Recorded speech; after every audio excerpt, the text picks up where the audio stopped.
Avram has passed away, and in this week's Parsha Toldot, we see Yitzchak beginning to chart his own path in the world. Chazal teach that Yitzchak embodied the trait of Gevura, often translated as courage or bravery, but also reflecting a tremendous inner strength. For Yitzchak, Gevura meant an unwavering commitment to continue in the ways of his father Avraham, no matter the challenges.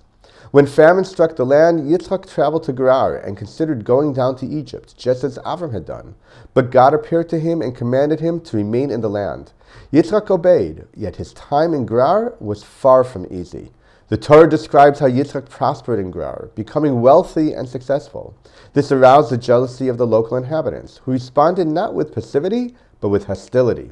They stopped up and even filled with dirt the very wells that Avram had dug, wells that had provided life-giving water in a desert climate. Why would they act this way, and what role does Yitzchak play in this story? On one level, this episode can be seen as an early example of what we now call anti-Semitism. Hatred born of jealousy directed not only at Yitzchak himself, but at everything he represented.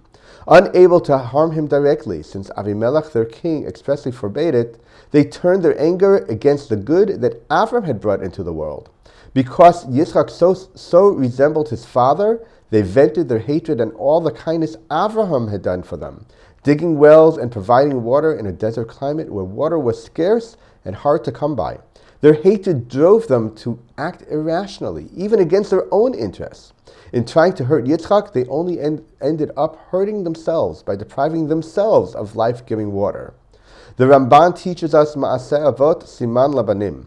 The deeds of the forefathers are not only a foreshadowing of future events, but a preparation for their descendants to face and overcome those very challenges. Anti-Semitism, as we call it today, has been with us since the beginning of our nation. Often the hatred and actions are counterproductive, harming themselves more than those they target. Yitzchak's story guides us in how to respond to and deal with this non-genocidal variety of hatred. He shows us the importance of taking things in stride, recognizing that circumstances change over time. He teaches us to remain strong, even in the face of adversity.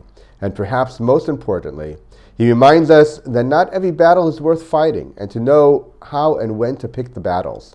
Sometimes the wiser path is just to move on, to let go, and to trust that in time, others may come to recognize the truth and even seek peace.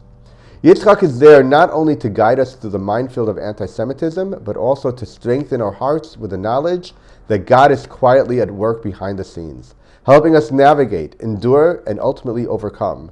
And so, even when hostility surrounds us, we can take heart, knowing that we are never alone. Shabbat Shalom.